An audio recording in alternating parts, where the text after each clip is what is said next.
कोई किसी को तबाह करने के लिए किस हद तक जा सकता है। मेरी देवरानी ने कोई कसर नहीं छोड़ी मुझे तबाह करने की, मेरे बच्चों को, मेरे शौहर को तबाह करने की।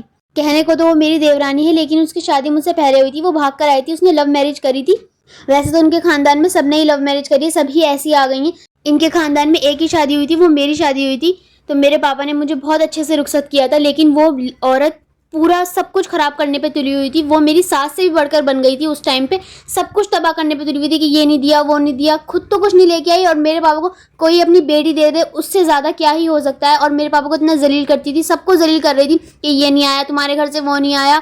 और मेरी सास भी शुरू में मेरी बहुत तारीफ करती थी कि हम पुरानी दिल्ली से बहू लाएं, पुरानी दिल्ली से बहू लाएं। तो वो इतना जलती थी, इतना जलती थी, और मैं उसकी ये चालाकियां समझ ही नहीं पाई।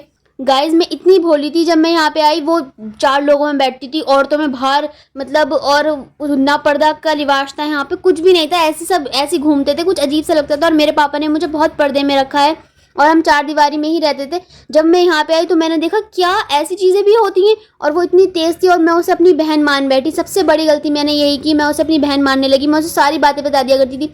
ये मुझसे कुछ कहते थे, या मेरी सास मुझसे कुछ कह दिया करती थी, कुछ भी बात हो जाया करती थी तो मैं उसे बता दिया करती थी। ये मेरी दुनिया की सबसे बड़ी गलती थी, और उसने इसका इतना इस्तेमाल किया, मैं समझ ही नहीं पाई। वो हमारे घर में लड़ाइयाँ होती थी, जो उसे बात बताती थी वो सबको पता चल जाया करती थी। इतनी लड़ाइयाँ होने लगी थी हमारे घर में, हम इतना परेशान रहने लगे थे। और तो और उसने फिर एक हद कर दी। जब मुझे समझ में आया, ये अब मुझे समझ में आया 15 साल 16 साल बाद अपनी शादी के, कि वो जादू भी करती है। मतलब वो जादूगरनी है।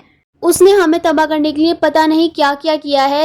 ये तो मुझे, अल्लाह तेरा शुक्र, वो मुझे पता चल गया। जिसको अल्लाह रखे उसे कौन चखे गाइस।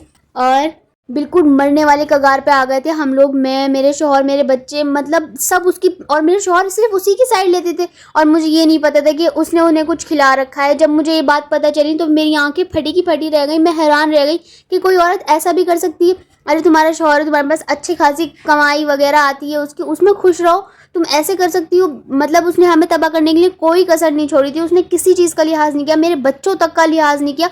उन्हें भी तबाह करने के लिए हर उसने अपनी मुमकिन कोशिश कर ली। इतना पैसा तुम पंडितों को देती हो, मतलब कोई इतना कैसे गिर सकता है। रिश्तेदार होके, सगे रिश्तेदार हैं, खून का रिश्ता है, तो अब ऐसा कर सकती हैं किसी के साथ।